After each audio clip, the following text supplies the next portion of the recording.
Hoje é quinta-feira, dia 2 de novembro do ano do Senhor, de 2023. Dia de finados. Liturgicamente, comemoração de todos os fiéis defuntos. E o texto que nós escolhemos para comentar nesse dia especial é de João, capítulo 11, versículos 32 a 45.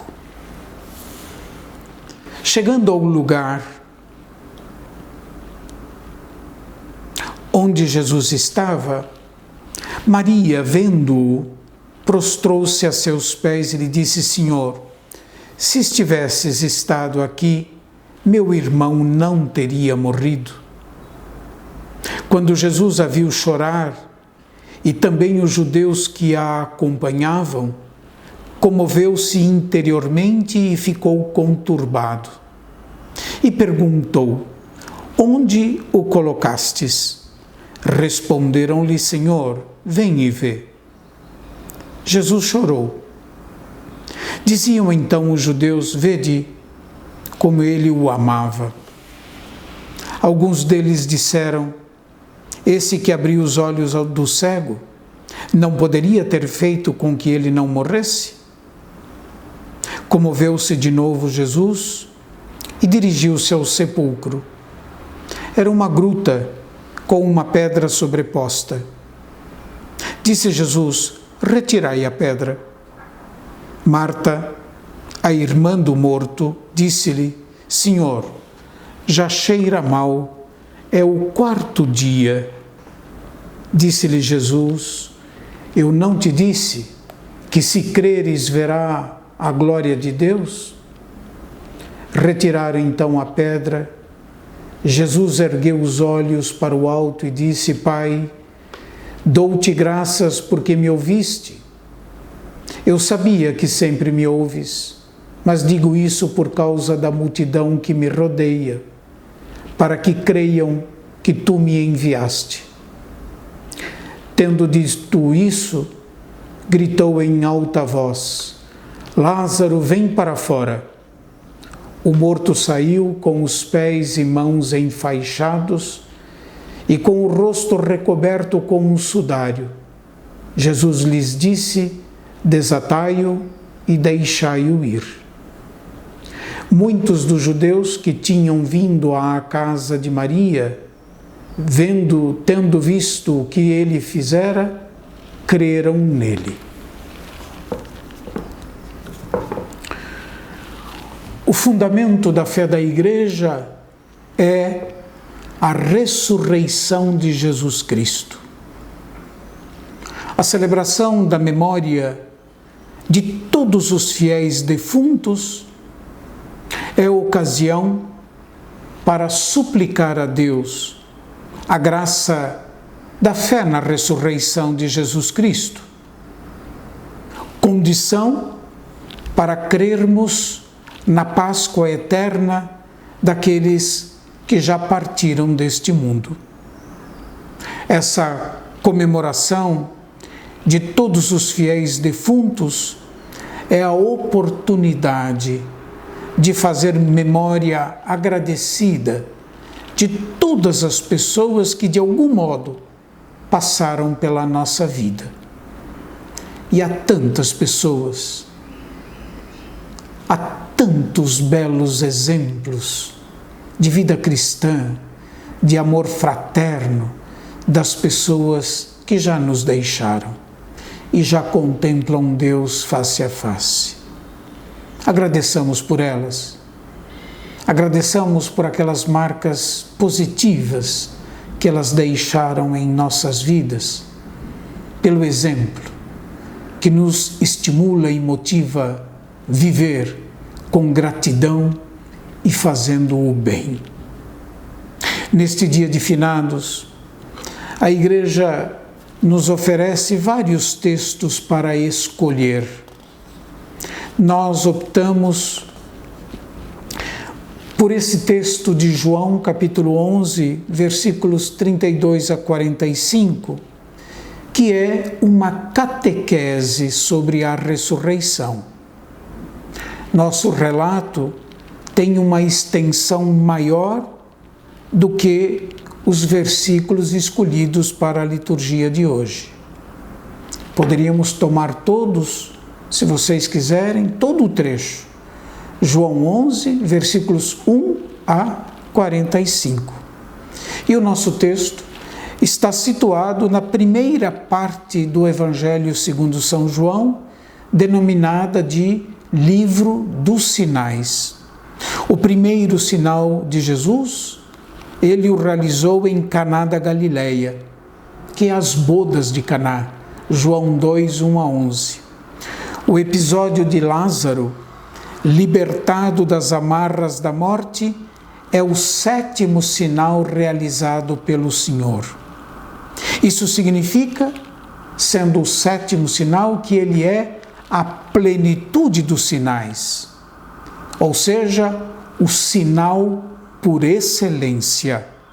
A ressurreição é o sinal por excelência da procedência e da filiação divina de Jesus.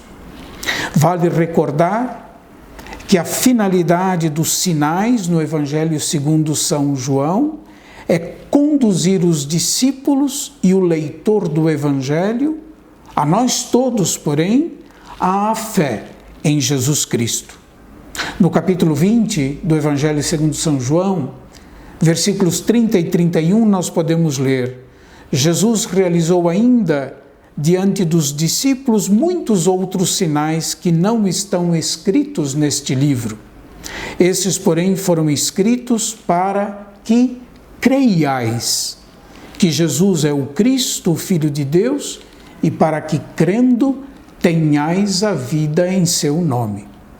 Com esse relato, o autor do Evangelho prepara o leitor para entrar com esperança nos relatos da paixão e da morte do Senhor, na firme esperança de sua ressurreição. O sopro de Deus faz viver para além da morte. No centro do texto do Evangelho de hoje está a afirmação de Jesus a Marta, que vocês poderão encontrar no versículo 25. Eu sou a ressurreição e a vida. É pela fé que se participa dessa vida nova, transfigurada em Cristo. A pergunta de Jesus provoca e desafia a fé de Marta e a nossa fé. E a pergunta é a seguinte: crês nisto? Poderíamos parafraseá-lo. Você crê na ressurreição do Senhor? Marta responde afirmativamente, pois ela é, no relato, símbolo do discípulo perfeito, que põe a sua confiança no Senhor, Senhor da vida. Frente à morte, há, segundo o nosso texto, duas atitudes possíveis. Uma representada por Maria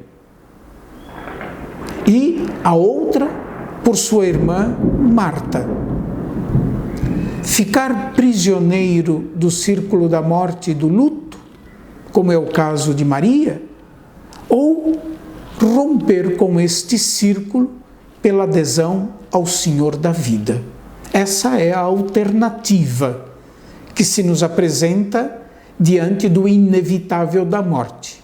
Ficar preso ao círculo da morte ou então confiar plenamente no Senhor da vida. Quando Marta ouviu dizer que Jesus estava próximo, saiu correndo ao seu encontro. Maria, no entanto, permaneceu em casa, sentada, mergulhada no luto e na tristeza. A presença do Senhor suscita a esperança permanecer em casa é fechar-se à possibilidade da fé. Marta, que crê na ressurreição de Cristo, na vida que Ele dá, será para sua irmã Maria mensageira de um chamado do Senhor que a faz sair do mundo da morte para estar diante daquele que é o Senhor da vida. A pergunta que se nos impõe a partir do relato para a nossa reflexão é a seguinte: com qual das duas irmãs você se identifica? E você é portador de que mensagem? Daquela que está envolta nos sinais de morte? Ou da mensagem de esperança que brota da experiência do Cristo ressuscitado? Ele que é a ressurreição e a vida. O grito de Jesus: Lázaro, vem para fora, desperta a nossa fé na ressurreição. Em Cristo, e pela graça de sua gloriosa ressurreição, nem o sofrimento, nem a morte é a última palavra de nossa existência, mas um chamado da vida em Deus para além dos limites de nossa vida terrestre. Que Deus nos conceda a todos a graça da fé na ressurreição de Cristo, para que nós possamos crer na ressurreição de todos aqueles e aquelas que já nos deixaram, não é, neste mundo, e deixaram, não é, fazendo-nos sentir uma profunda saudade, uma feliz memória por tanto bem realizado. Que Deus nos ilumine com o clarão da sua ressurreição de Cristo e que a sua voz desperte em nós a vida, arrancando-nos do círculo da morte. Deus abençoe a todos e até amanhã, se Deus quiser.